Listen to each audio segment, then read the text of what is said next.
Hello everyone, I'm Ying. Welcome to our May event.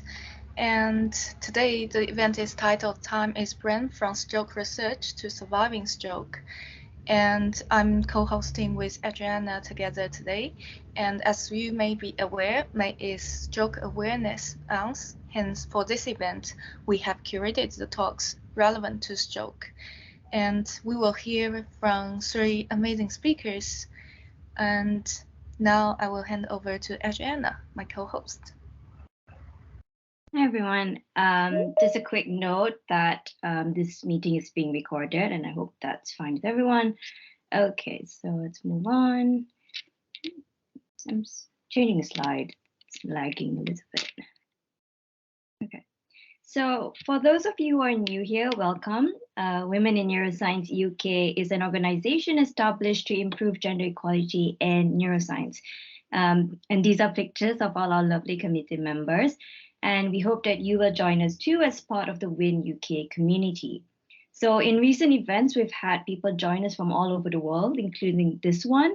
So I think we've built quite an international community in sort of the past few months that we've been a bit more active. So I think that's really, it's a great achievement, I would say, on behalf of the team. So now we have a special message from WIN UK's founder, Lizzie English. Let's hope the video pops up. Hopefully it plays. Hello everybody, if you don't know me, I'm Lizzie English, the founder of Women in Neuroscience UK. I'm very sorry that I can't be there with you today at this virtual stroke focused event. I would love to be there, but I am off this week on my first full week off of the year, and this is incredibly exciting. It's been a hectic year, I'm sure it has been for a lot of you as well, so this is my reminder to you to take breaks where you can. I know academia and other jobs and student life as well, although they might be advertised as flexible, you might find yourself working 24/7 all the time. Do remember to take breaks. It is actually more productive to have those breaks and come back refreshed. So I'm excited to come back refreshed very soon, and I'll be thinking of you whilst I'm away at this fantastic event. So thank you very much to Ing and to Adriana for organising the event today and for hosting, and a big thank you to our three speakers who are there with you today as well. I hope you all really enjoy this event and find it valuable. So my main reason for making this video today is, as well as to say hello to you, it's to talk about our recent National Diversity Award nominations. So if you didn't see on social media or via our email mailing list, Women in Neuroscience UK have excitingly been nominated for the Community Organisation Award for Gender.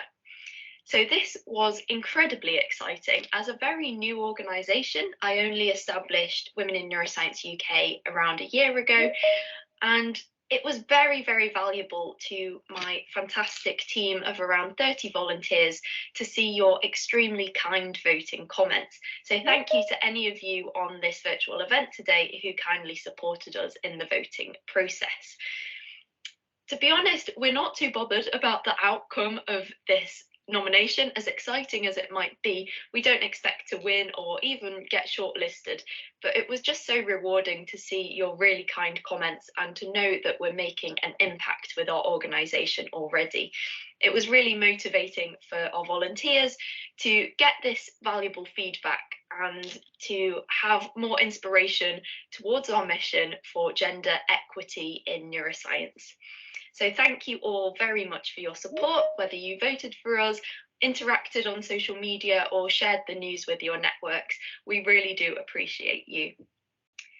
So without further ado, I'll pass back to Ing and Adriana to lead the event for today. I'm very sorry I can't be there, but I do hope you all enjoy it. Let us know on social media and via the feedback form today as to whether you enjoyed today's event, and hopefully I'll see you at our next one. Enjoy the event, everyone. See you soon. So that was WIN UK's founder, Lizzie. Right, so moving on to, let's dive into the talks. So just a rough schedule. Each talk will last for about 15 minutes, and there's a 5-minute Q&A after each talk. Then we'll have networking session to give you an opportunity to get to know each other as part of the Win UK network, if that's something that you'd like to do. So today we are joined by three brilliant speakers, all women they're women who have been actively involved in stroke research and stroke awareness. And each of their talks will have a different focus. So hopefully there's a little bit of something for each of you. Now, based on the sign-up form, it looks like many of you in the audience have a medical or research background, although we also have some who are outside of that. And it's really interesting to see how diverse our audience is. And whether you're dealing with translational research or if you're mainly work in labs, I believe it is also important that we hear the perspective of those who, had a stroke previously. So to kick things off, we have Stacey Burke, who has been championing life after stroke. Now, in the interest of time and hopefully to save some minutes here and there, as you all may be aware, virtual events tend to have some lags with sharing or stopping the sharing function on the screen. So what I will do right now is I will stop sharing my slides to give an opportunity to give way for Stacey to share her slides if she's ready. And Stacey, I guess you're on the call. But in the meantime, though, I will read an introduction to introduce Stacey. So Stacey, you can share screen if you're ready. So Stacey is a young stroke survivor, and one of the things she had to teach herself was to write again. And she's the epitome of where there's a will, there's a way, because she has written a book and also published it about her journey after stroke. She advocates for passion-based therapy, and I'm keen to hear more about this and her story. The floor is yours, Stacey. Okay, can you hear me? Perfect. So thank you so much, Adriana. It's my pleasure to be here speaking to you all. This evening, I would like to share my journey with you and my belief that as a society, we should all focus on possibilities, not prognoses. I would like to begin by asking you a question. So if you will humor me, I would like you to all close your eyes and take a deep breath. And I want you to consider, what are you passionate about? What makes you forget to eat? What, when you do this thing, makes you feel as free as a bird? What makes you come alive? Think about it. And when you have an answer, grab a piece of paper, open your eyes, grab a piece of paper, and write it down. We'll come back to this paper in just a moment. So I'm Stacey. As Adriana said, I'm a writer, a digital course creator, and a passion-based therapy advocate. I was living the expat wife dream, 3 children in a central Tokyo private school, house and travel home, all paid for. I kept myself busy by wandering aimlessly through the streets of Tokyo with my camera in tow and writing about it for Tokyo's leading English magazine. I loved every aspect of my life, but I was also smug, selfish, and exhausting. In February 2019, it all came crashing down around me. I suffered a 1 in a million stroke from a carotid artery dissection that left me close to death. I couldn't walk, talk, or feed myself. If I were a fly on the wall looking down at me, I would feel that I was useless and pitiful. I was a needy lump of a human. I even needed help to go to the bathroom. I was skittish, and cognitively, I had no idea. You might say that I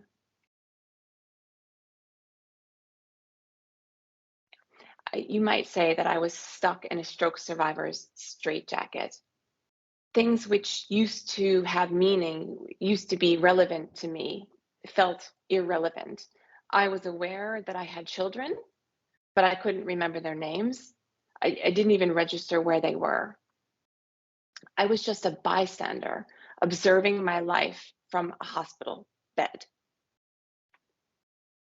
Intuitively, I hated the powerless feeling of feebleness, of being carted around in a wheelchair, for instance. I used to have legs, and they are still there. I want to walk. So at that time, I had one vision and one vision only. I was intensely focused, possibly to the detriment of anything else. And walking by myself to the elevator and taking it 8 floors down to my therapies, it became my utmost goal. So very quietly, because the doctors had not signed off on it, day and night, I would stand up and I would work on finding my balance. When I could stand up, I grabbed anything for support. My mom, my IV stand, the railing in the hallway. And as I built up my endurance, I could walk down the hallway and then to the nurse's station. And then I could even make a loop around the nurse's station.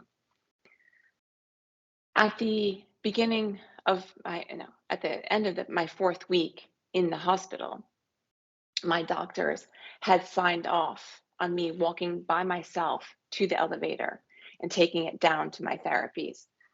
Looking back, this was my first sign of pitbullness. At my husband Johan's insistence, I began working with Seth, a speech and language pathologist. I thought Johan was being irrational. I thought he was just, being irrational. I thought I was fine. But as the weeks passed, I became aware of and then troubled by the fact that I didn't know my full name, my address, my children's names. I found this new ignorance menacing and even dangerous. Little by little, reality was creeping back in. I felt something nagging at me. It was like little bombs going off inside of my brains. I could experience a restroke and then nothing. I couldn't talk and then nothing. The realizations came in short waves. They were sporadic. I couldn't make sense of them.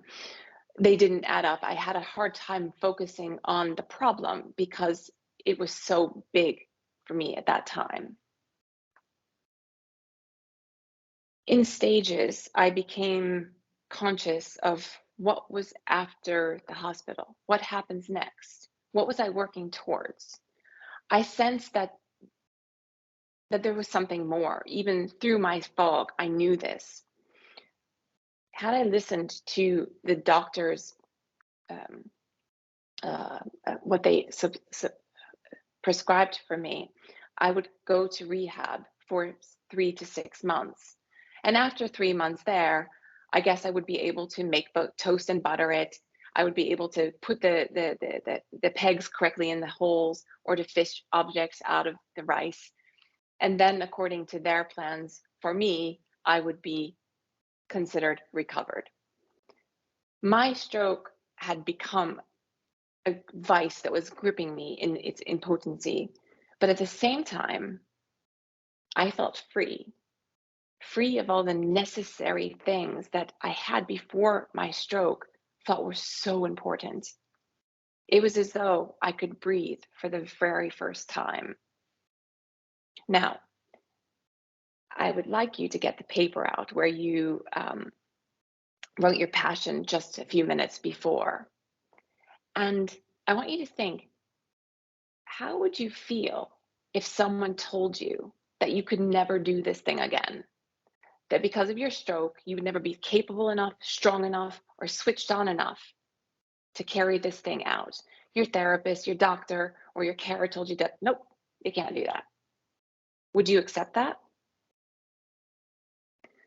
The doctors told my husband that I would never write again due to my severe aphasia. How lucky for me that I didn't know this, and how brave of my husband to keep that from me for so many years. He gave me a gift when he didn't tell me what the prognosis was. I became better despite that prognosis and not because of it. So I had a choice to make. I pushed the regular therapies and therapists aside And I wanted to focus on what really fires me up, gets me out of bed in the morning, and find therapeutic value in that. Taking pictures with my camera, writing, cooking for my children. The doctors had seen many survivors come and go. And I guess they assume that every survivor is just like the last. They will make the same recovery. In fact, that's precisely why the doctors told my husband that I would never write again. They discounted me and my absolute passion for writing. So several instances have led me down this path for the past 4 years. I will tell you just two of them. A year and a half after my stroke, a neurologist wrote on my file that Stacy has come far in her speech, and in fact, daily conversation has been realized. What that doctor didn't see is that what I had mastered was the art of faking it. My favorite, though, or my least favorite, is I went to a doctor's office for my spasticity. And instead of talking about my spastic leg, I was told, you can walk, you can talk. Why don't you just be happy with that? As I paid for that doctor's visit, I did a slow burn. In my 4th year of stroke recovery, I found myself in a very dichotomous situation where my husband had lost someone who also suffered a stroke just after mine, and he felt that he could not go on. And here I was publishing my first book. I struggled with that doctor saying something so awful to me. You can walk, you can talk. Why don't you just be happy with that? And then to hear that someone so young, so accomplished, and so smart couldn't see the beauty in the life he had ahead of him, that made me mad. And I don't really know who I was mad at. I was mad that people aren't as lucky as me, or I was mad at the neurosurgeons that are saving us. The best neurosurgeons saved my life, but what about us now? Why save us if we're just going to lead a passionless, rotten life? There has to be more.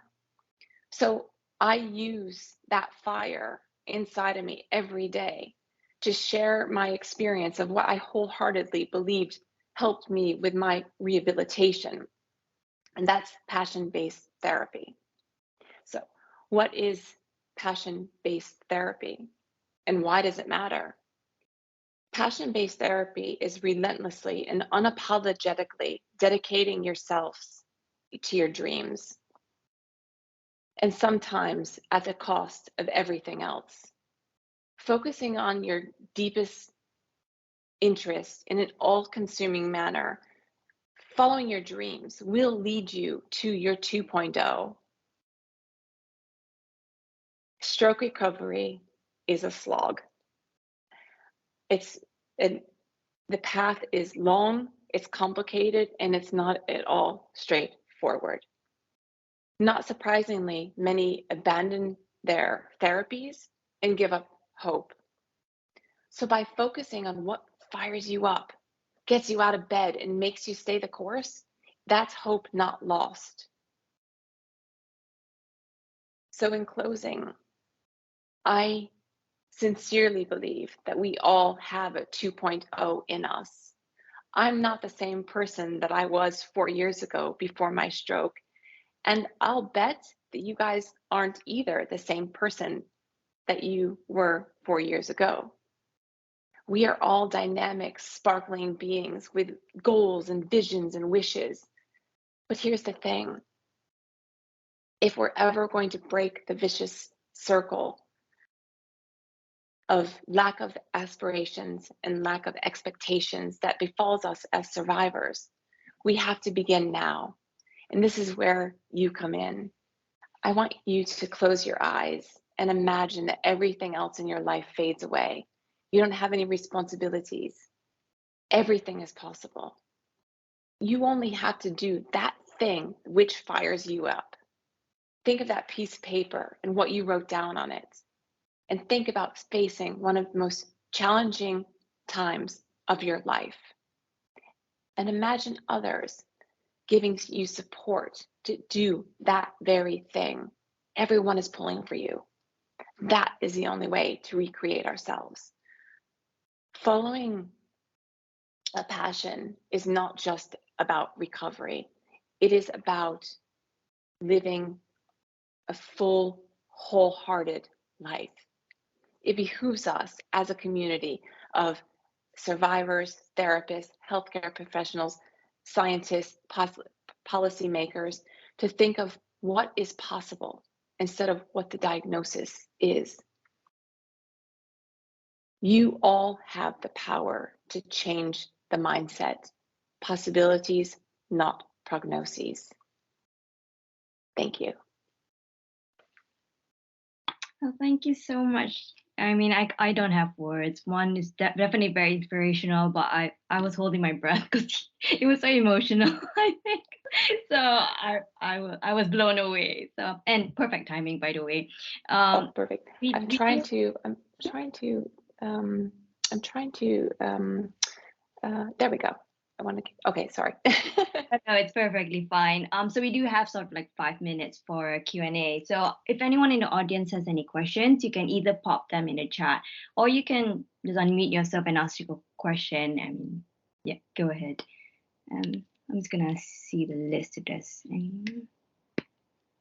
Well, I mean, if anyone's waiting to ask a question, I do have one that so I wondered, like, in terms of your experience or, you know, what you've been going through the past few years. So is there anything that maybe you wish to see in terms of maybe, you know, the medical interventions or the research? I mean, as you know, you've been advocating for this for quite a while.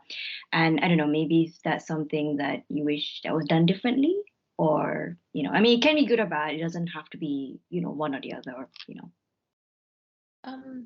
I think I think what was really good about the past few years was that I was magnetized to the therapist that brought this out in me. That was a really good thing. I had a lot of therapists and therapies as well, but I was magnetized by those who challenged me to focus only on my passions.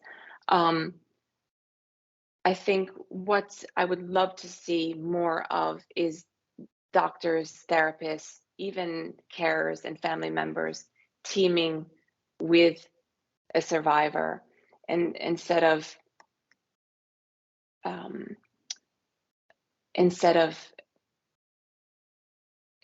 doctors have their knowledge and I have my passions, and they don't always marry, if you know what I mean. I would love to see more of that.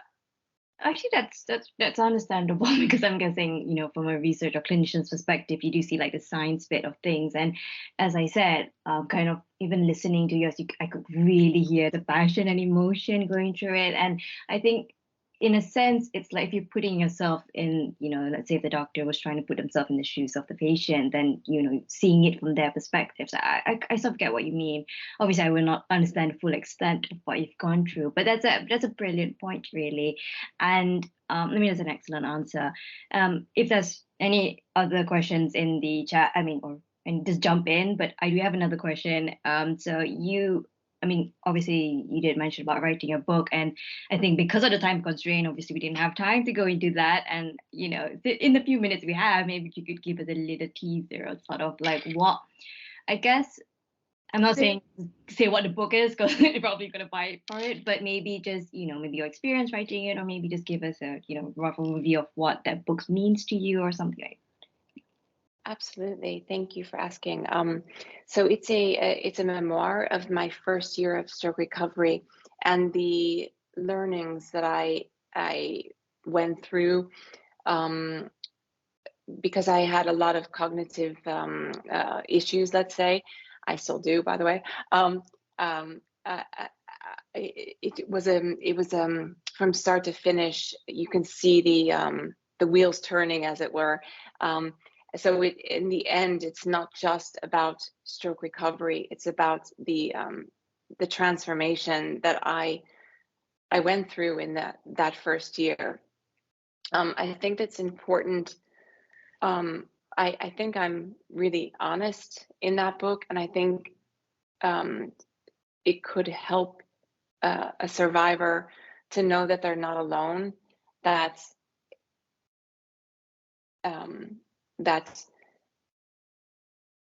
Because I am so on it. Well, I'm honest in my book. I think it would make people just breathe and relax and say, you know what, she's been there where I am. It's going to be okay. I mean, that is definitely extremely brave of you, and hopefully we can get that book somewhere.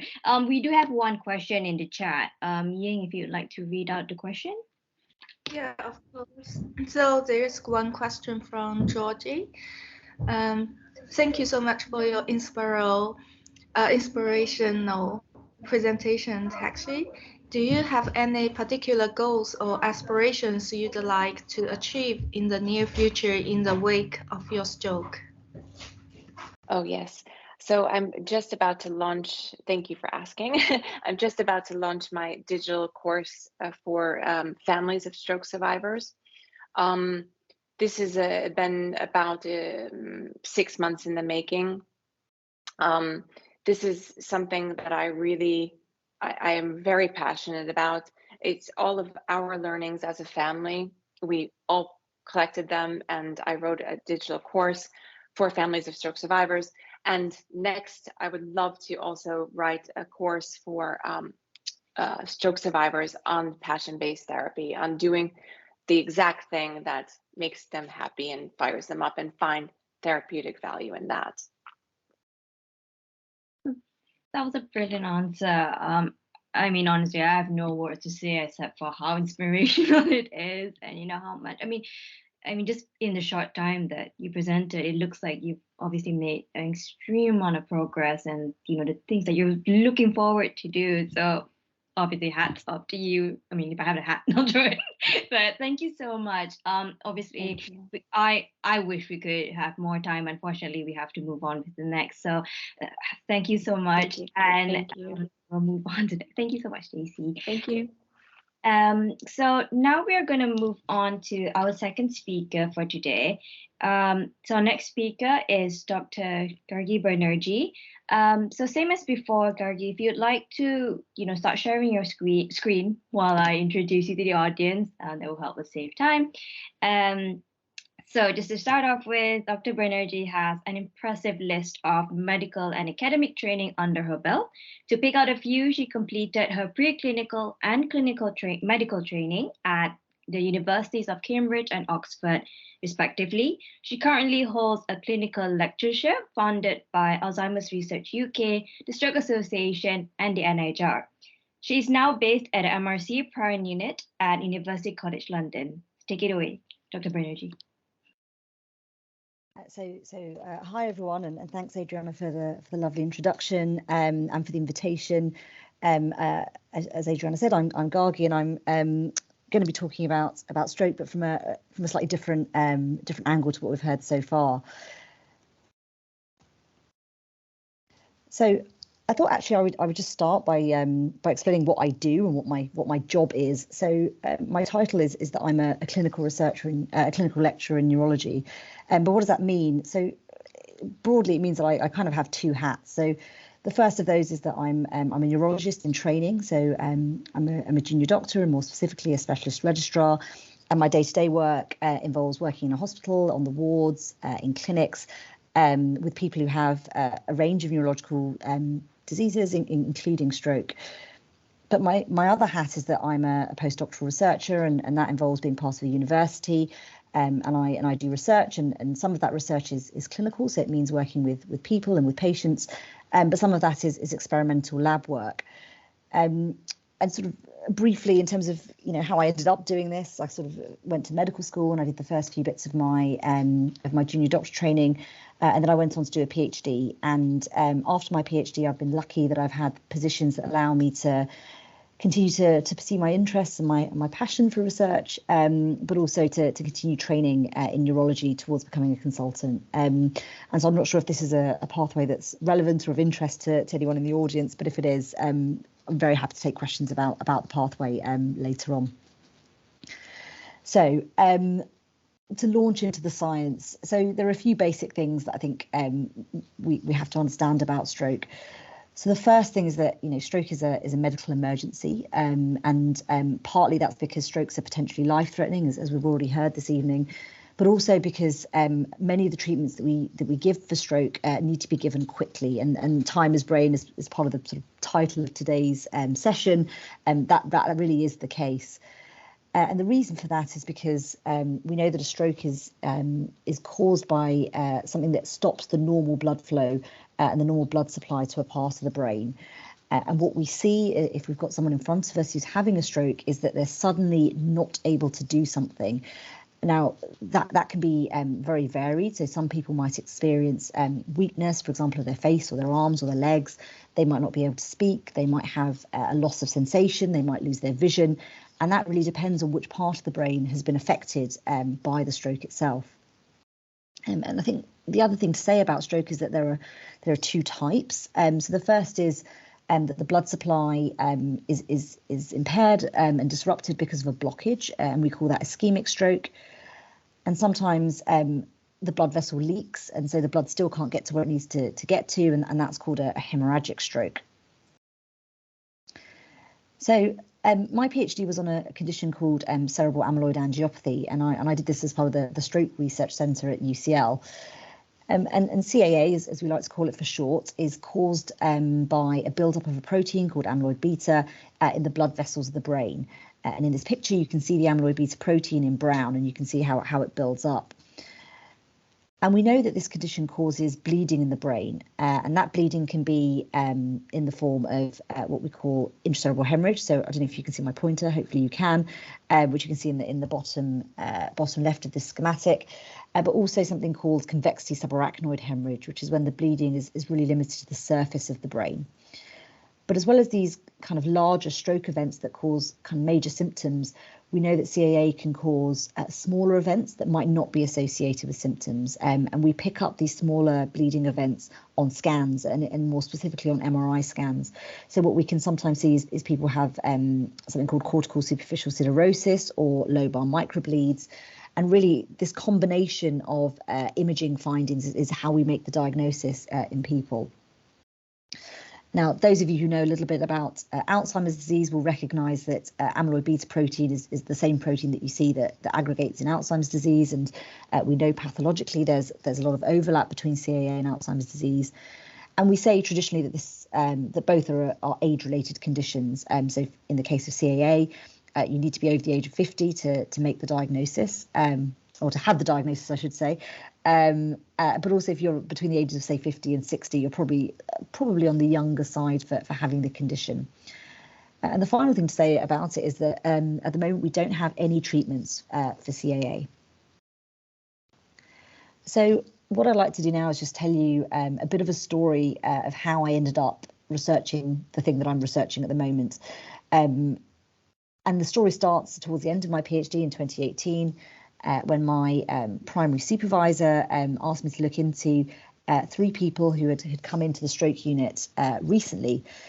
All 3 of these people had strokes, and in particular had brain hemorrhages, and all 3 of them had CAA.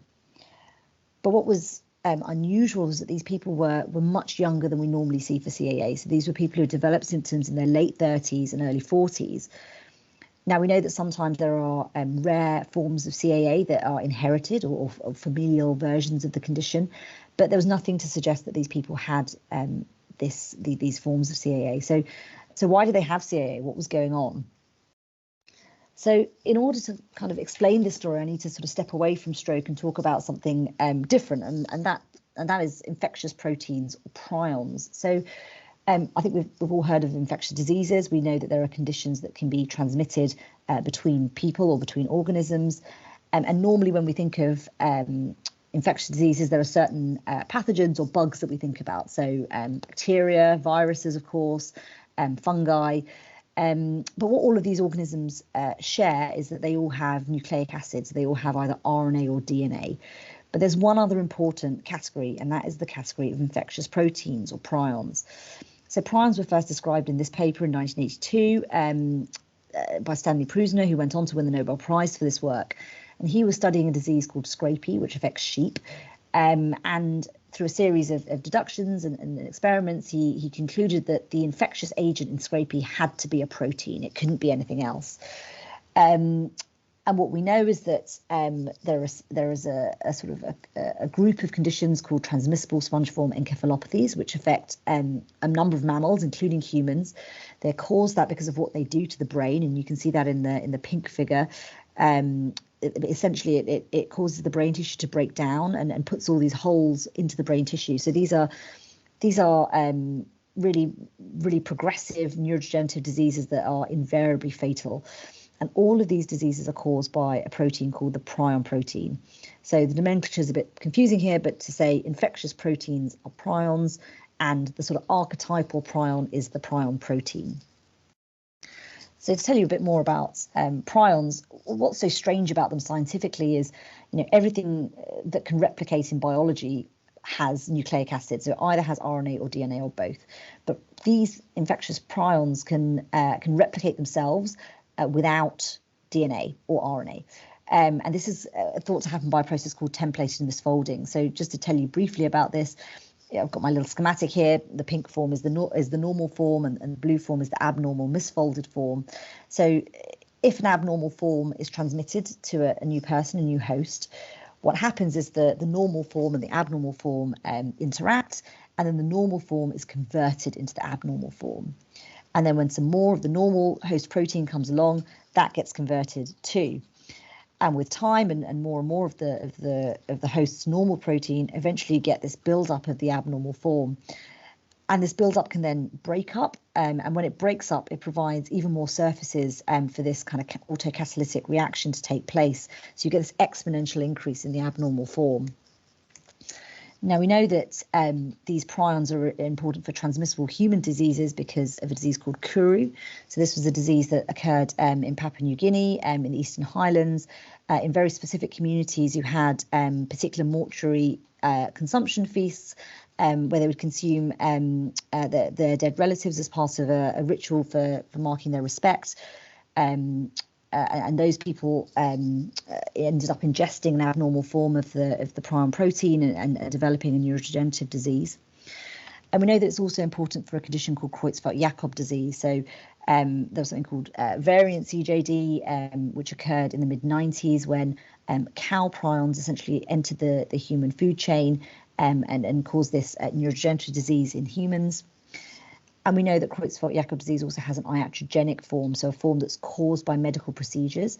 So that's a case where the abnormal prion protein was transmitted to people either via neurosurgery and some other procedures, but also when they received cadaveric human material in the form of growth hormone or dural grafts.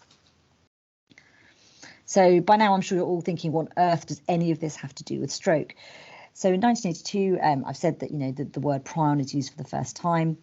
And then from the mid-90s onwards, there starts to develop a body of evidence that suggests that the amyloid beta protein can be transmitted in experimental models. And there are some references there for anyone who's interested.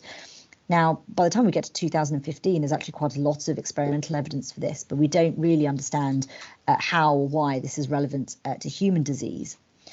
And then this paper comes out, and this was a really important paper because it describes for the first time a human-to-human amyloid beta transmission. And this had happened in people who had been treated with cadaveric human growth hormone in childhood and who had later died of the condition iatrogenic CJD. And what was found is that on post-mortem examination, these people had huge amounts of amyloid beta in their brains, far in excess of what you would expect for their age. And the authors concluded that the amyloid beta protein had been transmitted to them in the growth hormone they'd received in childhood. And this group later sort of proved this by finding historical samples of human growth hormone and actually being able to transmit amyloid beta from those historical samples, many decades later. And this was the first time that iatrogenic CAA as a term was used, so CAA caused by medical procedures. So if we go back to our patients who all had CAA at an early age, with some investigation of the historical notes, what we found is that all of these people had been treated with cadaveric dura in childhood for various medical procedures. And what this meant is that we were describing people who were living and who had iatrogenic CAA. And this was important because prior to this point, iatrogenic CAA was an experimental phenomenon. It was something that you saw in post-mortem studies, but now it was something that was affecting people who were presenting to stroke units and to clinics. So since that time, over 50 cases of this condition have now been published in living people. And we know that there are at least another 30 people who with this condition who are being looked after by doctors internationally. And we even know now that some people who published cases of early onset CAA are now revisiting their diagnosis and realising that perhaps it was iatrogenic CAA after all.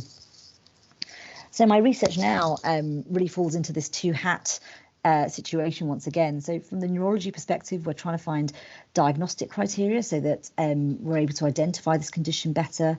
We're setting up national and international registries of people to try and understand the natural history and how this disease behaves.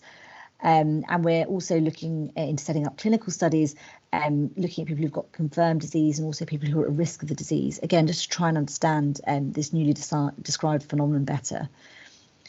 And then from the scientist's point of view, there are some really interesting questions. So is amyloid beta a prion? And if it is, what does this mean for human disease? There are some really big unanswered questions in CAA, which you could argue are very simple and very fundamental questions. Why do you get amyloid beta building up in blood vessels? And why is it that only some of the people with CAA go on to have hemorrhagic strokes? And we're exploring sort of experimental models to try and see if prion biology can help us to understand this. So I think it's also important to say that there are some other implications that we need to think about. So firstly, public health implications. We don't really know the full range of causative procedures that cause this condition. We don't really understand how we need to manage people who might be at risk. So, both in terms of monitoring them, but also in terms of future and onward precautions. And finally, and perhaps most importantly, we don't know if people are still at risk. So are our current procedures for instrument sterilisation, for example, is that sufficient to prevent future cases? And I think also there's probably going to be medical legal implications later down the line. Are people entitled to compensation for having developed this? I don't know the answer to that question because I'm not a lawyer, but it's important for us, I think, as clinicians and researchers to be mindful that the diagnosis has wider implications than we might immediately realise. So I'll leave you with some final thoughts. So clinical research is incredibly rewarding, and I think it's one of the few occasions where you can make an observation in a person, and then take that to look at a mechanism that has implications for lots and lots of people. The other thing to say is that iatrogenic CAA is a new disease and it causes hemorrhagic strokes, and particularly it seems at the moment in younger people. And looking at amyloid beta like a prion could provide completely new insights into the basic pathophysiology of CAA, and the hope is that this is going to lead us to that treatment breakthrough we're so desperate to have for hemorrhagic stroke. So thank you. I'm very grateful for the research funding I received from the Stroke Association and Alzheimer's Research UK and the NIHR. I'd like to thank my colleagues at the Prion Unit at UCL and also at the Stroke Research Centre at UCL, and I'm very happy to take any questions. If anyone has questions, you can just unmute yourself, or you can just put them in the chat. But if I could start with the question, so obviously this was a whistle-stop tour of it, and maybe a very fundamental question, but is there like a genetic cause to it? Because I was thinking about, because you're saying, the age group was sort of younger, and I was thinking about, like the CADASIL sort of patients, which are, I guess, I would say younger than normal stroke population, and CADASIL, I guess you could say, is a monogenic cause, isn't it? So I wondered if this is kind of the same thing, whether there's a genetic cause of. Yeah, so you're completely right. So often when you see, and in particular younger people with certain types of stroke, you do always think about a genetic cause. And when those 3 people first came to our attention, that was the first thing on our mind. But we did all the genetic testing, and they did not have a genetic cause, and that was why this was so unusual. And that was why we eventually came to this conclusion that it was due to protein transmission. You know, they had had procedures in childhood, and it was those procedures that had resulted in this condition, rather than genetics or anything else. Okay. So I'm not sure, maybe I missed it in the presentation or something. So after, apart from those 3 that were, identified, were there like other cases, in the UK or worldwide? Like how many, like roughly a ballpark number that you can? Yeah, so 50 published cases so far, and another 30 that we know of via personal communications. So it's gone from being 3 cases, 4 years ago, to being now several more. So, and I expect we're going to find out more and more. As I said in the presentation, people are now looking back through their cases, and they're saying, oh, actually, maybe this was an iatrogenic case rather than anything else.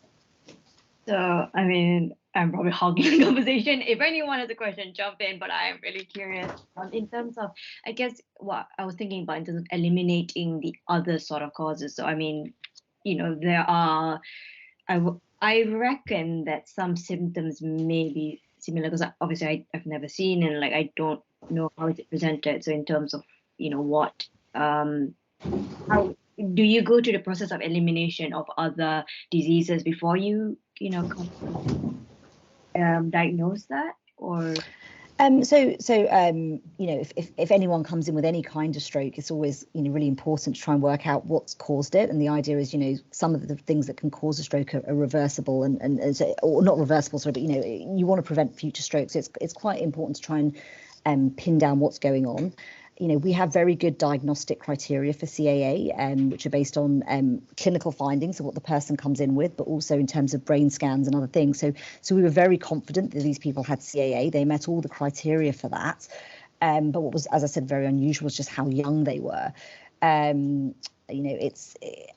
And that was where this whole kind of unusual story came from. We were describing something that we hadn't really ever recognized before. So it's that's why it's been, in a way, such an interesting journey. And in a way, one of the things that's been very interesting about the process is that they're seeing that other people are now seeing this too. Now we've described it, other people are noticing it too. So it feels like you're at the start of something, and the start of awareness and of this condition. And I think we're going to learn so much more about it. At the moment it's rare, and I hope it stays rare. But it might have really important implications for people who have the kind of the more common sporadic form of CAA that we see all the time. No, yeah, I mean, it is interesting. It kind of feels like you're discovering a new disease or something. So it is extremely interesting. So there are some questions in the chat which Ying will read out. So I know we're a bit, we'll just take a few more minutes before we move on to the next talk. So Ying, if you could read out the questions. Yeah. So the first question is, your work sounds so fascinating, and thank you so much.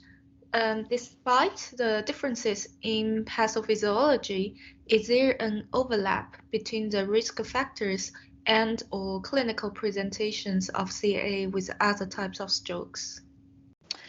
So one of the things about CAA is apart from genetic risk factors, or if you've had a relevant medical procedure, we don't actually know what the risk factors are. We don't know, for example, who's going to go on to develop CAA outside of those situations.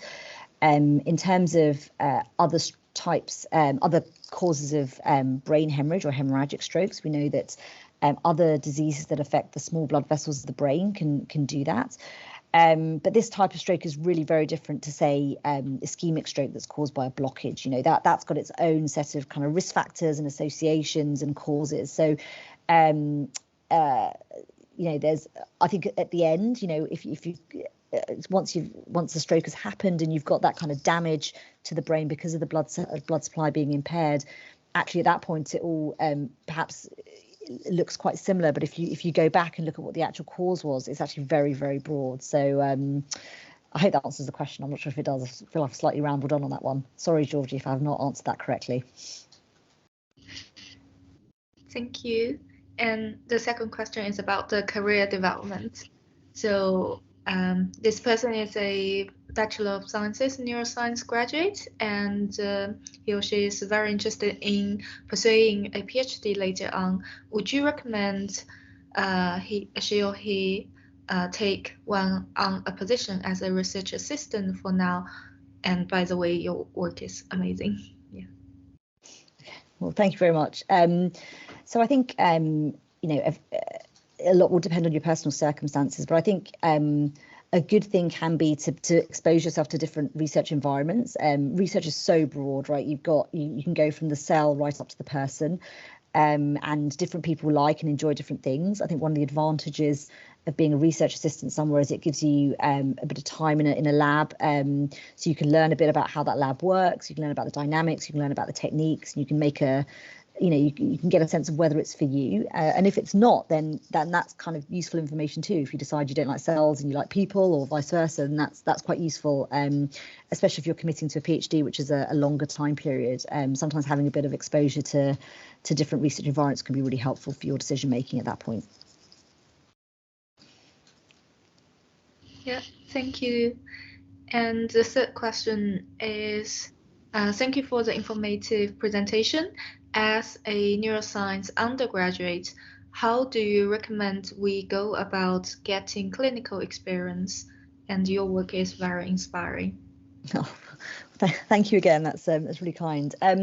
So I think there are different ways in which you can do it. I think, you know, certainly for stroke, there's a lot of clinical research going on, and there's lots of there's networks and things that go on that allow you to participate and observe the kinds of clinical research that go on. So you have stroke research nurses who will be consenting people for research, and who will be, you know, for example, enrolling people or kind of administering trial drugs. So that can be a good way to kind of see that sort of side of interaction. The other thing is to contact any stroke researchers or any clinician researchers and ask if you can join them just to observe their day-to-day work and how it works on a stroke unit, and how how that side of things functions. And that doesn't necessarily just have to be doctors. That can be clinical nurse specialists, that can be neuropsychologists, that can be all the different people, the therapists, all the different people who are involved in administering stroke care. So I would just reach out and speak to people and ask to be involved. Thank you so much. And I think that's all the questions. Great. Thanks very much, everyone. It was a very interactive session. Thank you, Dr. Banerjee. Unfortunately, we have to move on. As interesting as your talk, I mean, if anyone wants to get in touch, I reckon the speakers will be okay with that. So now we have our final speaker, Dr. Rubina Ahmed. So Dr. Rubina, you can start sharing your screen while I introduce you to the audience. So Dr. Rubina Ahmed is an Associate Director for Systems Engagement at the Stroke Association. She oversees a wide portfolio of stroke-related activities, including research funding and tackling health inequalities. She holds a PhD in immunology and has a background in research funding, strategy, health policy, and management. So if any of you in the audience are interested in hearing about research funding opportunities in stroke research, you'd want to pay attention to this one. Over to you, Rubina. Thank you, and thanks for the invitation to speak today.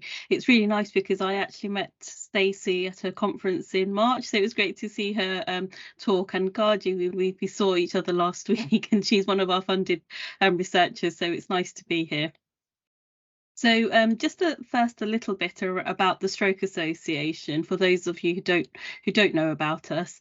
So as you're very probably aware, there are more than 100,000 strokes in the UK each year, and about 1.3 million stroke survivors.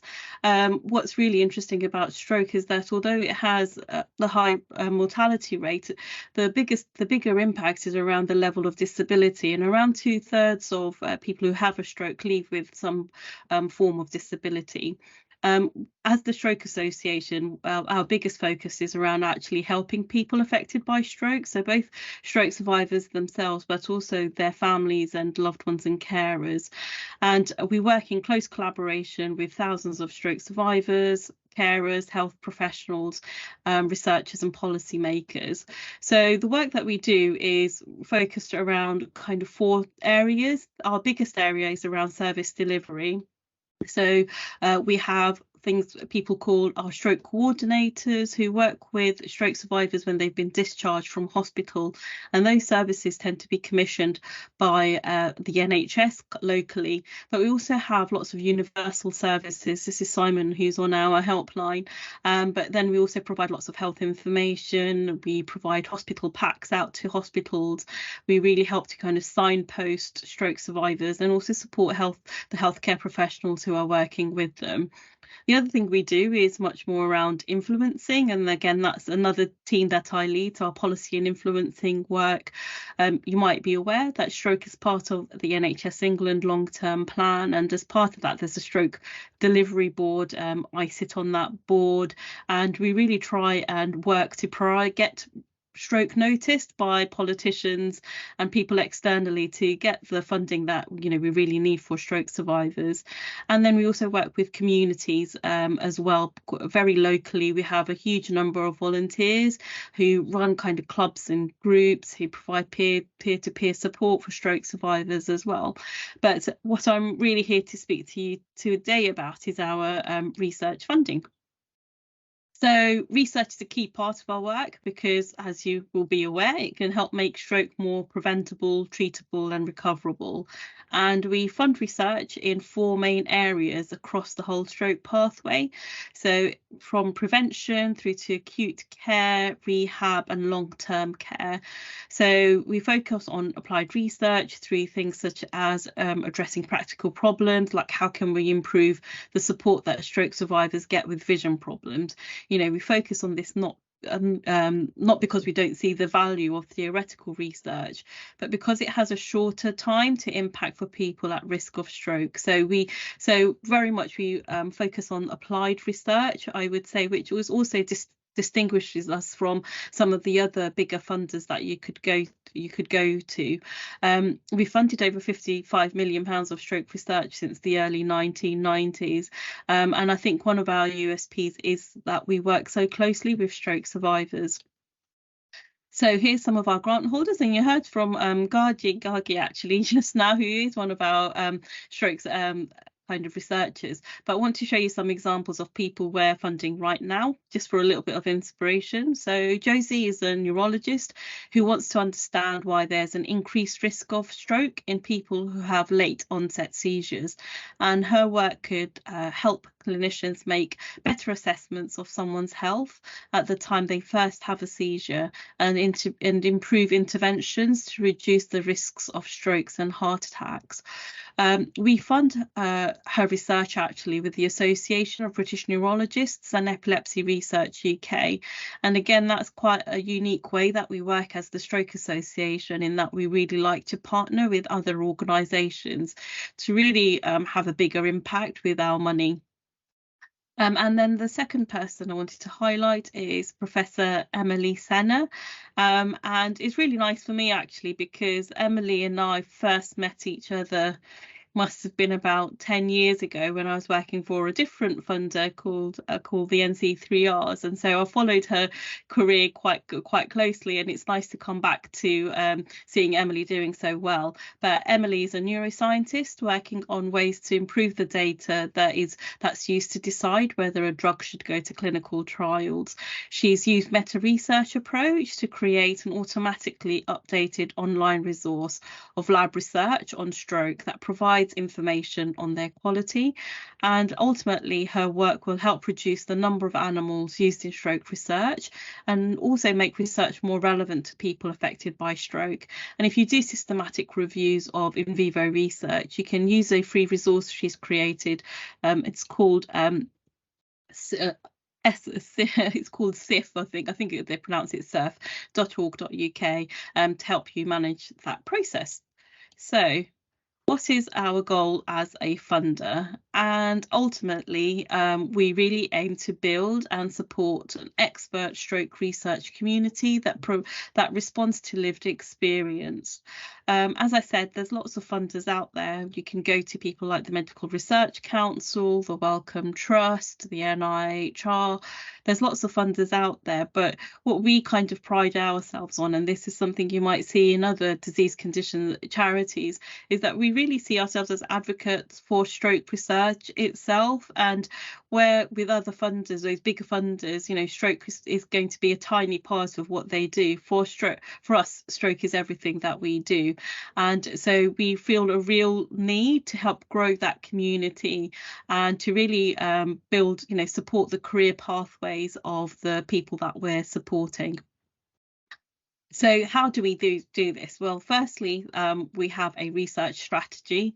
There is more work to be done than we can fund, so we have to be quite strategic about where we spend our money.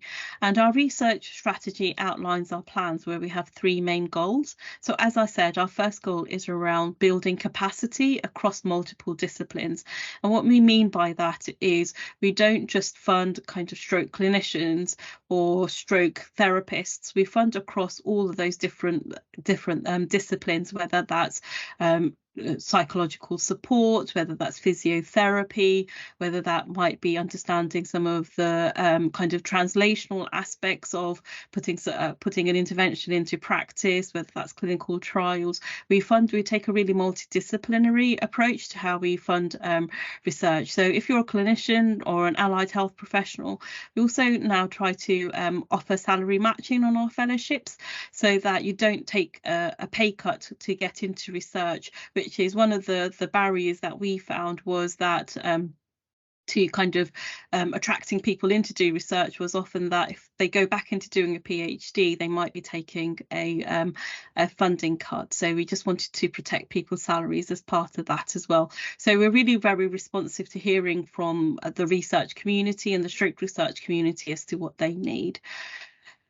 Secondly, stroke research gets a fraction of the funding of cancer research and other neurological conditions. And so to counter this, we seek out organisations who have common goals as us. And that allows us to pool our resources, bring more money into stroke research and strategise together to influence decision makers. Sorry, I've just got a bit of a frog in my throat. Just in government and the NHS. So co-funding works really well for us. So, for example, last year, through our research partnerships, we got nearly £12 invested into stroke research by others for every £1 that we spent. So, you know, so that's a massive amount of investment. So last year, for example, we put in £250,000 into an NIHR partnership call, and they put in something like 3 million. So it's a huge amount. It's a good way to leverage some investment into stroke research. And lastly, we fund research that will bring the greatest benefit to people affected by stroke. And I'll explain this more on the next slide. And if you want to find out more about our research funding and strategy, there's the link there. So what do we offer as a funder? Firstly, we have an excellent reputation for our work in supporting and advocating for people affected by stroke, and your research could be really an important part of that. As I said, we are the biggest stroke charity in the UK and the only one that funds stroke research specifically, and we're very linked into the NHS and to through our services and our policy work. So there's a real so there's a real pathway to having impact through the work that we do. Skills for your career. So we will support you to develop the skills that you need. For example, we have our lived experience group, and they can help you develop and strengthen how you involve people affected by stroke in your research. We're also working on a mentorship scheme and a yearly researcher day, where we'll offer things like networking and skills workshops. So we love to bring together our researchers in different ways as well. We love to talk about our researchers, and we can help you with that. We have people working at the Stroke Association who are experts in research communication, policy and influencing in political and NHS spaces, stroke support services, PR and more. So we can really help you to share your research with people affected by stroke, with decision makers, supporters and other stroke professionals. And again, for us, this is also a really important aspect, because as a charity we need to raise money. So donors and people who give money to us love hearing about our researchers and the work that we're funding as well.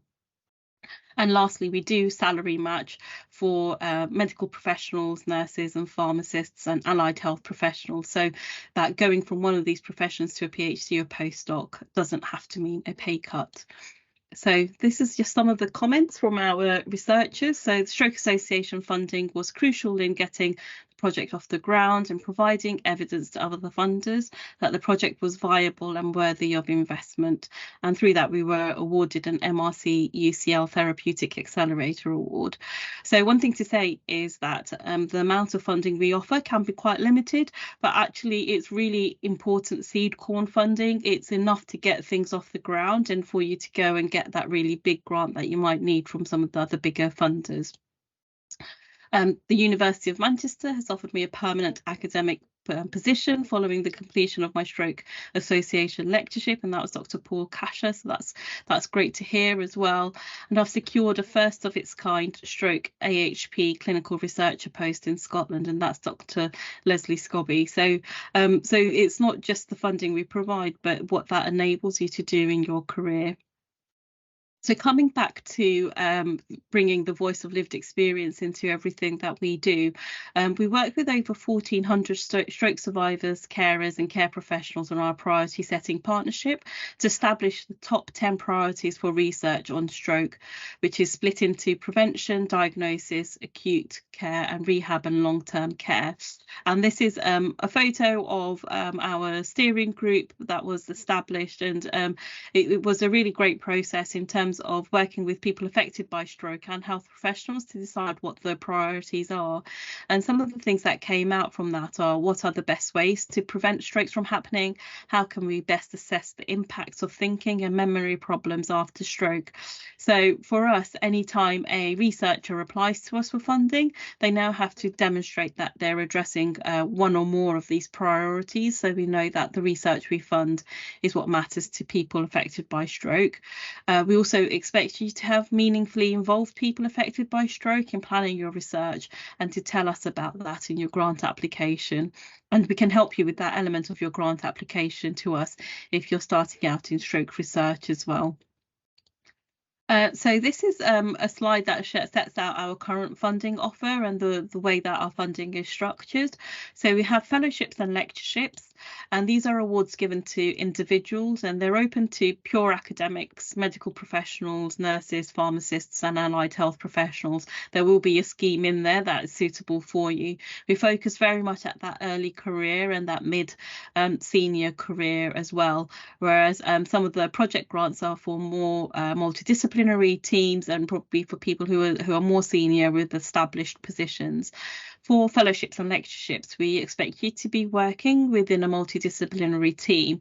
For example, your PhD could be supervised by a neuroscientist and a cardiologist, or a neurologist and a speech and language therapist. We like to see kind of cross-disciplinary working. And more irregularly, we do have grants, some of which are for bigger projects. And I mentioned the NIHR programme grants for applied research, which we've just recently funded through. And we're hoping to run that scheme again next year as well.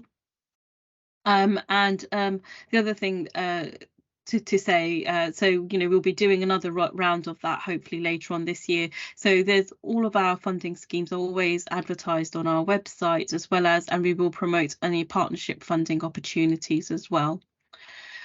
So in terms of how much money you can get, so our postgraduate fellowships and postdoctoral fellowships, the costs here are for non-clinicians, and their salary matching means that the clinician AHP fellowships can vary quite a lot.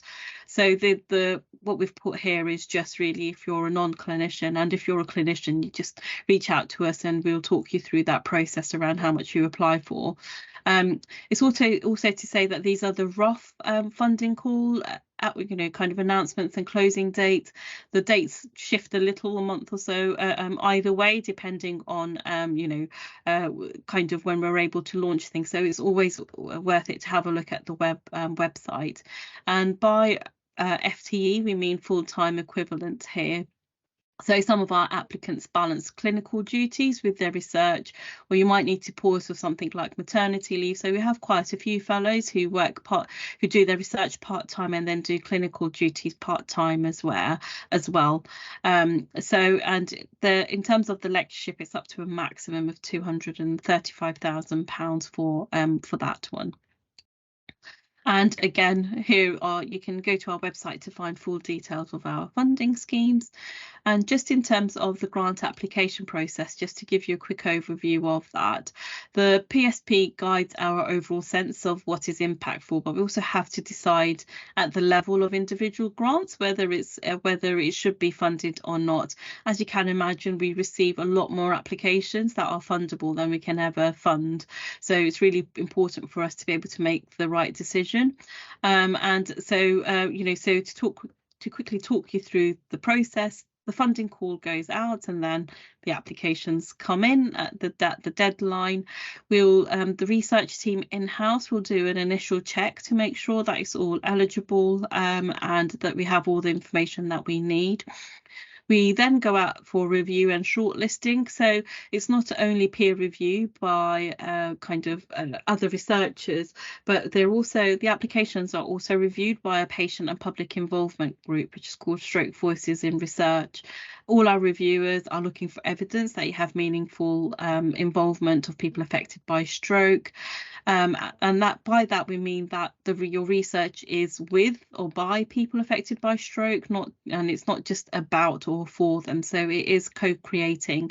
We also expect that you'll have a clear plans for continuing to involve them throughout, for example, in the analysis and so on. After that, we'll either invite to interviews if it's a fellowship or a lectureship, or it will get discussed at the panel meeting, and then we make the final decision. And then from the final decision, there's also a bit of grant starting admin, which can take a while before the research just then begins. And then just in terms of on my last slide, just some top tips for some grant applications, and these are applicable to any grant application, so to any funder really, but I'll talk a bit about how they apply to us. So firstly, understand your funder, know your funder, read their guidance thoroughly and think about their priorities, criteria and requirements. So for us, obviously, I've mentioned the priority setting, partnership and involvement of lived experience are very important. So make sure you thought carefully about which PSPs your application links to, and that you have taken time to work with people affected by stroke in planning your research. Think about your team, so build your team. Who will you be working with? We don't expect you personally to be an expert in everything about the grant, but have you got the expertise you need within the team? Is there someone with lived experience of stroke on your team, and do they have a meaningful role in planning and carry out the research? So get focused, ensure your application has clear evidence base. So think about the literature, any pilot data you have, but also about the aims, objectives, hypothesis, rationale and outcomes. What is your research going to achieve for people affected by stroke, and how? Think about the methodology, have a clear, detailed methodological plan for each aim. Think about statistical power and consult a statistician if you can. We have statisticians on our grants panel and they will be scrutinising the numbers. So do think about whether you've powered everything correctly, and think about the feasibility. Can you actually achieve those numbers? One of the big blockers for a lot of kind of clinical studies is around recruitment. and people kind of having expectations of the number of stroke patients they will recruit and then never actually achieving that. So think about participant attrition as well. Then budget carefully, so be realistic but not greedy.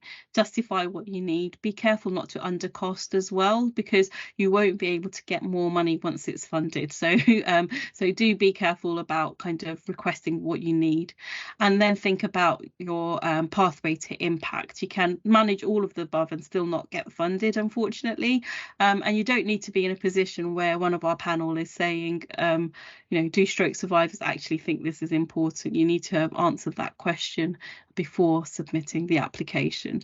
But if you have any questions, you can always reach out to us, and that's the research email address. So thank you. Well, thanks, Rubina, for that very informative talk. So we do have questions in the chat, which Ying will read out. Yeah, thank you so much for your insightful presentation. So there are two questions which are quite similar, so I would just combine these two together due to the time limit. So both are wondering if you have any advice on obtaining fundings as an undergraduate student who is doing research and supervised by a university researcher, and in particular, is there any ways to get involved with the Stroke Association or any opportunity for the undergrads with the association? Yeah, so in terms of funding schemes for undergraduate students, often and it will often be between the second and third year that you can often find summer projects to do.